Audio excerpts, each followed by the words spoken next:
it seems like Hector's mainly used for, like, Louis, you know, people with high defense that are meant to tank hits. So let's have a look, see. So Hector. So the quick riposte thing is incredibly good, and I'm not surprised it takes 2000 SP. And then there's Axe Guard, Heavy Attack, which is the build stuff, Quick Riposte Plus, which is 60%, and then obviously Strength and Defense plus 5 is always good, and Adaptability. So that's interesting, but I don't think it's necessarily his best skill to have. Definitely Quick Riposte Plus would be best, but it takes 3000 SP. And yeah, this is the other thing, is we can have Star Sphere equipped now. So to do that, I'm going to go ahead and use one of those books I had in the inventory. This one. Alright, and then I am going to go ahead and inherit skill for myself from Tiki. Get Star Sphere, manage skills. Now, do I take off Avoid plus 20 or do I take off Canter? I suppose Canter's less useful than Avoid because I want to avoid getting hit no matter what. So we will swap Canter for Star Sphere. And now I should have better levels when I level up. Oh yes, and I've got some bond conversations that I've maxed out as well, so I should probably do those as well. So, reference, bond. Yeah. I mean, the bond conversations are not that interesting. When all this is over, what do you plan to do? Because it's literally 2 sentences. I think I'd like to take my time and travel the world.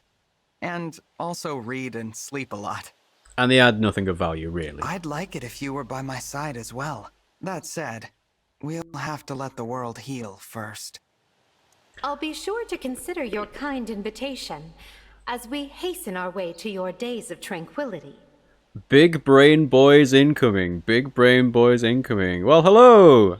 Fat Legs Chicken Boy, Jack Strats, and yes, David. Thank you for joining the stream. And thank you for joining us from the raid from Jack Strats. Hello, hello. How are you doing today? Thank you for the raid. And yeah, so what have you been playing, Jack? Has it been Fire Emblem or is it something else? Is there something that kind of took your fancy? We've just finished a Divine Paralogue, the Hector version, and yeah, it's taken us an hour and a half, an hour and 40 minutes, basically. So yeah, it's like, I'm doing this as my first playthrough. Oh, Fire Emblem Engage, of course. But yeah, like, I'm doing this as my first playthrough, and I was sort of notified to do it when they come up. Roy. So Brodia will be relying on your power. I hoped this day would come. Leave it to me. Together we'll bring peace to your kingdom.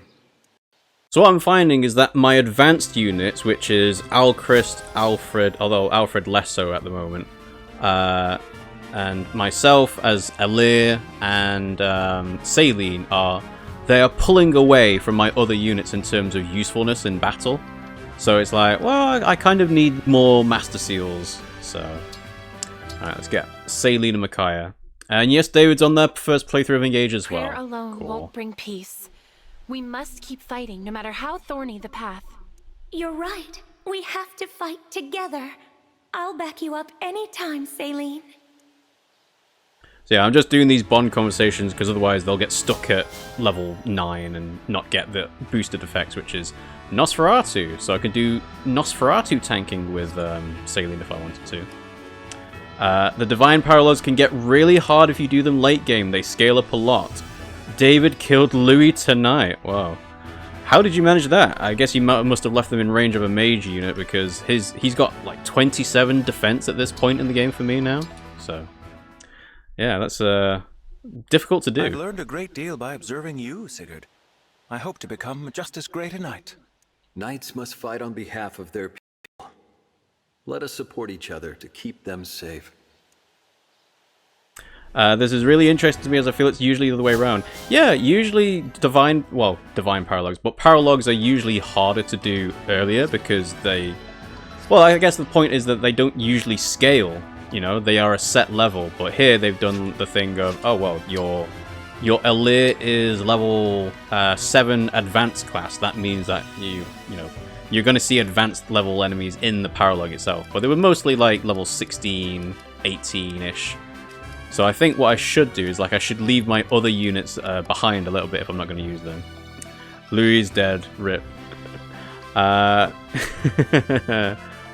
never once in my life played Fire Emblem. Wow, I reckon you should. I really like it as a franchise, as a series, and it was on the brink of not existing anymore for a while, so... Okay, let's have a look-see. Ancient Well. Let's go ahead and have a look at that. See what we got. Played 10 minutes on a plane, then stopped. Well, I don't think playing... Well, I can't say that playing Fire Emblem on a plane is not the best way to do it, because it's been mostly a portable franchise for most of the games. So playing it on like a transport, the way you're traveling somewhere, is, you know, intended. But yeah, I feel like compared to playing like Radiant Dawn or Path of Radiance, where they felt a lot more epic because they were the console versions, you might be missing out a little bit. But I mean, I like Fire Emblem, right? So I would say that. Swirlance and Quasbo? What are those? Swirlance, a lance with a sweet scent, disappears when consumed as an item but recovers user's HP. Okay. 9 might. Alright, so that's what, an iron lance? Slightly better? Better than an iron lance, but worse than a steel lance. Okay. A swirl lance, and then a quasbo? So, edible weapons. And again, this is what? So it's worse than a steel bow, but better than an iron bow. Alright, well. Sure. Have some silly items, why not? They scale off your average party level. I think the random battles do that. I did notice that with the skirmish, yes. In that the skirmishes are harder to do than the story chapters because they keep leveling up. Or at least on Hard Classic, I think there are a couple of levels ahead of you. So... Alright, let's just have a look at the bulletin board. Yeah, I've got a couple of achievements. And... yeah, you know, we'll get some bond rings, why not? Because we got Hector as a new potential bond ring target. So, yeah. Paying attention to video games is hard, and I feel like Fire Emblem requires 10 times more attention. I would agree with you until they added the divine... the turn wheel thing. So... Divine Pulse, Draconic Time Crystal, things like that. That makes it a lot easier to not pay attention because you can just reset. Oh, they don't have bond rings. Oh, okay. Well, who have I got less of? Roy. Yeah, we'll do some Roy. He's, you know, Hector adjacent, right? But, yeah. So, yeah, I like Fire Emblem as a franchise just because, you know, it's one that I grew up with. Like, I played Fire Emblem 7 when it came out. Ooh, an S-rank one, nice. But I think the quality of Fire Emblem games have been kind of consistent. It dropped a little bit with Fates, and that Fates is a game that I didn't actually finish. But otherwise, they're fairly good. I mean, there's obviously been some games that haven't actually released in the UK. So sometimes it's like, oh, well, you can't even play Genealogy of the Holy War or Thracia 776 or even Fire Emblem 12. I forget what the name is, but it's basically like a Shadow Dragon remake part 2. We played Engage last year when it came out, and now we're doing a replay 1 year on, and Fates is my favorite in the series. I mean, I like it, but I have to say, I played Birthright and finished it. I tried playing Conquest and never got around to it, and apparently Conquest is the best one of the 3. You know, because I got the special edition pack that has all 3 games in one thing. So, but yeah, like, I'm playing Engage a little bit later than it originally came out, of course. And I don't usually do that with Fire Emblem games, but for whatever reason, Engage just didn't hit the right time for us to be like, oh yeah, let's play it as soon as it comes out. I've got a few more bond fragments, 1,000, and I'm not inheriting skills from anyone. Or am I? No, because everyone's got level 5 with Tiki, I think. Yeah, why not? We'll get bond fragments through other means, so. Conquest is the best gameplay across the series. Well, it's funny, because I hear that. Ooh, nice. Marita S. But I've heard that Engage is actually on par because of the, you know, the customization with skills. It's a lot more closer to Fire Emblem Heroes, and that means that they've designed the maps to be a little bit different. Like, it's more player phase focused. The fact that you can do relay trials and Outrealm trials as well is kind of nice. And it adds more of a PvP, but also global multiplayer effect as well. I read it like a telegram. Fates is my favorite in the series. Stop. Conquest is great. Stop. Revelation's awful. Stop. But yeah, no, I never actually got around to playing Revelations, so I can't say whether it's good or not. People definitely compare Engage, but I think it's slightly less deep than Conquest. Yeah. I can see that. Like, the variety of maps in Conquest, I know, is quite varied. I have not seen that as much in Engage, because it's basically been so far with Engage. We go through a region, we meet a few characters, we gain a few characters, and we're fighting against the next region up. I mean, we've done the whole Yunaka getting Micaiah and stuff like that, but the trend seems to be like, oh, we've seen the Illusions and we're fighting on behalf of the Brodians, so we're going to gain more Brodian-related people, right? So, yeah. It's interesting, because other people are saying, oh yeah, Three Houses is definitely better because it's getting discussed more. It's like, that's true, because the world of Three Houses is great, and people want to explore it more. But otherwise, it's like, I don't know, Engage is kind of warming up. I'm warming up to it. Okay, what was I going to do in terms of refinement? I don't remember, because I don't think I had enough stuff. So let's see. Yeah, so I'm kind of lacking ingots. So let's go and have a check of the ingots, but I don't think I'll be getting many silver ingots. We'll just have a look. Yeah, Spirit Gem, Rare Veg, Milk, Eggs, Steel, Iron, Silver, Iron. Is there one more? Silver. Alright, we've got 2 silver. That's quite nice. Yeah, I think we'll leave it at that. So, let's go ahead and make a save. Let's do rotating our saves. It's very formulaic in the way it presents new characters for the most part. Yes, I think that's it. It's formulaic. You can kind of predict what's going to happen. I'm a Three Houses hater. Wow. I did kind of fall into the thing of... originally, for Three Houses, I played Crimson Flower, and then I didn't actually play the rest of the routes for ages afterwards. But I can kind of see where they were coming from, say, oh, we didn't expect you to play all 4 routes of the game, so that was your fault, you know? Alright, let's do Chapter 9, because that should be fairly quick.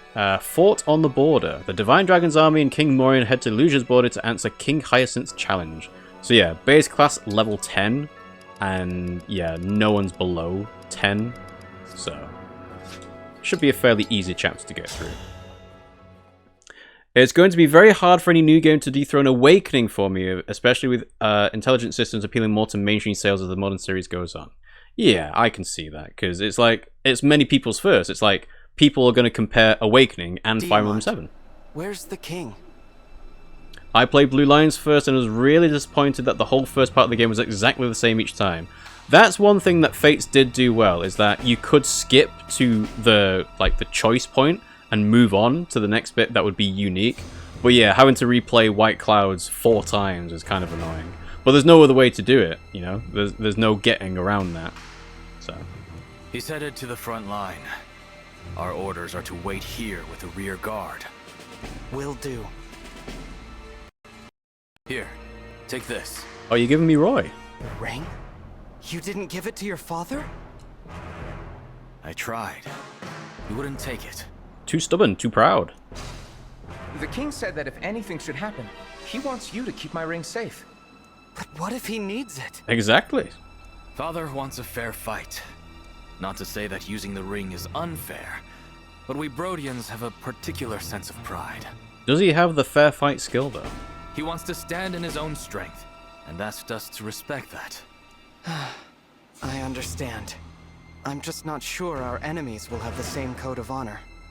Yeah, no, that's a fair point to make. Let's be at the ready. If push comes to shove, I want to be able to help. It's a plan. Agreed. It looks like the battle has begun. The thing that I value is replayability. Awakening gives me Lunatic Plus, which is nigh infinite replayability. Oh, but I hated Lunatic Plus because it was literally RNG and if some things worked or not. I've had moments where I went, maybe I should replay Fates, but Awakening's right there, so I feel lots of reason.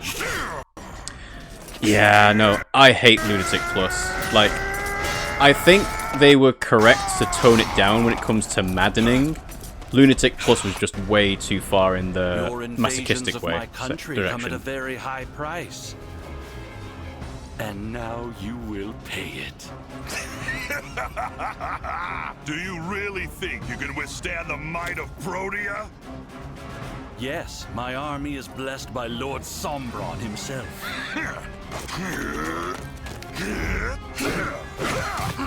Ooh.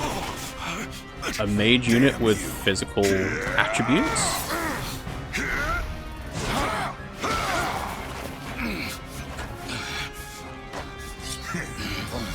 Well then, is that all the power your dragon's got? He is not yet at full strength. Not until the ritual. Ah, yeah, see? The one by which we shall reignite his true glory. And for that, we need a sacrifice of sovereign blood. Blood thus offered will be yours. What? So this is what you get for not having... Oh, it's Lynn. Oh. This is what you get for not having the emblem ring with you.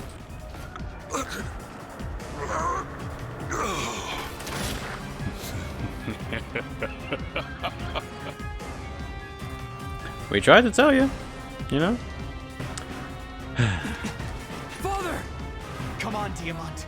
There's still time to rescue him. You have lost this battle, former King of Protea. Well, he's not getting any lighter. Come on. We know what to do, Your Majesty. See you later. My father. They're trying to take him away. We won't let them. So you say, but you are wrong. Hello again. Princess. Whatever the cost, you will hold them here, child. Yes. Oh, and Ivy. Don't forget that ring was given to you by our Lord Sombron. Your failure to protect it was a grievous one. It is your duty to reclaim the ring now. I take my leave to Elusia. Do not fail me again. So, you want me to buy time for you as I die here? Very well. I die for you, Father. You're not What's going with to these stop guys? us. We have to get King Morian back from them right now. We have to. Oh, it's interesting in that cutscene. It wasn't the promoted versions of the outfits. The RNG isn't as bad as most people assume. There are reliable ways to approach each chapter, and most units are capable of handling the battles as long as they forget focus. It's actually a decent amount like Engage, just without emblems. Yeah, I think I kind of got turned off from... the storm keeps getting harsher. I got turned off from having to literally be forced to use Robin and Frederick to begin with. And then after the first couple of chapters, you're right, you can actually, you know, get around and do different things. But those first few chapters are just like, yep, did you do the right attack or did it hit? Great, otherwise restart. And there's no turning back. There's no divine pulse mechanic in that game. So it's literally just restart the chapter. You have to do it that way. We must drive back Princess Ivy's forces. Dragging away father like that. What could King Hyacinth be planning? I don't know. But with so many of the corrupted, this will be a tough battle. Alright, so because we are way over leveled for this, I think it's a good idea to kind of spread things around a bit. Like, we have what's basically our main team here with Diamant, Alfred, so on.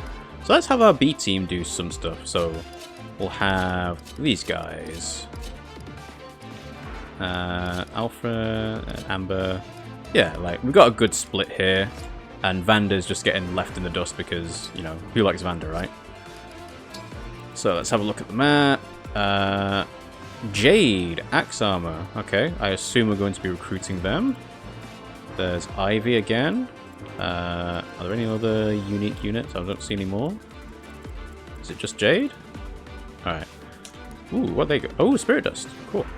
Alright, so we've got Lance units, Flying Axe users, more Axe users, Lance units. Lances and Axes. Okay.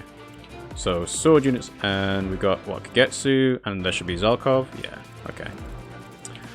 Alright, so we want sword users at the top, which would be Lapis. Then axe users at the bottom, which would be Boucheron, Anna. Let's see, I guess Amber at the bottom as well, because then he can't get broken by the axe users at the top.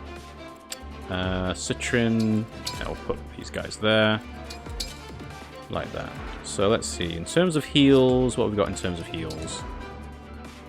We have Fram. And is that it? Right, so I need to make sure she's got some ranged healing. So let's get that from Jean. And then I'll give her a full mend use.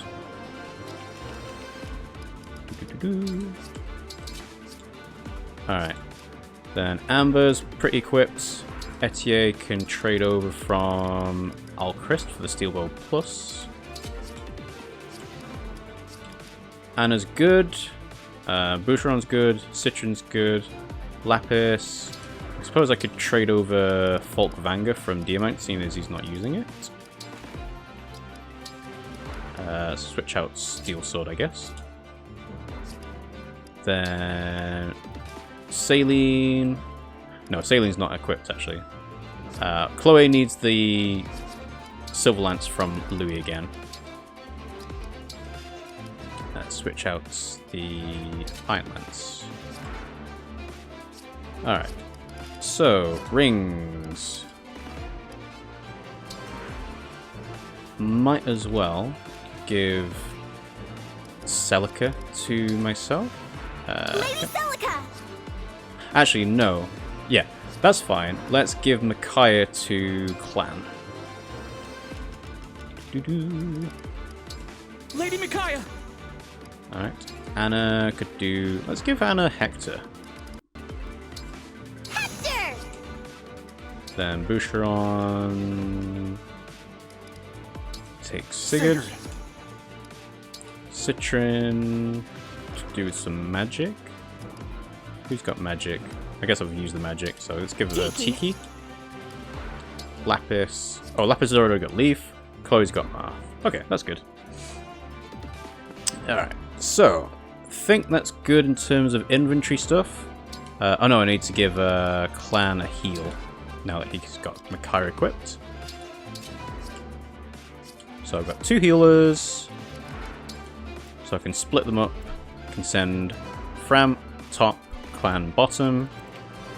Lance units at the bottom. Sword users at the top with some magic users as well. Chloe can use the rapier as well, so she's a sword unit technically. Do I have to rescue Jade? Because if I have to rescue her... Because let's see. Yeah. I need to bring her closer to me. So yeah, you know what? Let's get a rescue as well equipped. Give it to Clan. Rescue. Wait, hang on. Oh, it's B. Right. Okay. So I guess I can't do that then. No one else says B staves, do they? No. Alright, well, we'll just treat it as a normal thing then. Normal charge forward to rescue the unit kind of thing. Because I can get Chloe to fly over the thicket. So. Alright. Let's make a save. And let's begin. Do you want tips or advice, or do you figure it out as you go? I wonder if I'll be able to find Prince Diamant. If it's something that is literally unknowable, then I'd appreciate a tip about it, such as, oh, by the way, there's ambush spawns starting from next turn onwards, right? But otherwise, I kind of generally figure out the maps Couldn't myself. be a worse time for meditation. But I've got to clear my head. Like, when we say that we do this as a blind playthrough, that just means that I don't know what's going to come. But if people want to chip in with like hints and tips and stuff like that, then yeah, feel free to do that.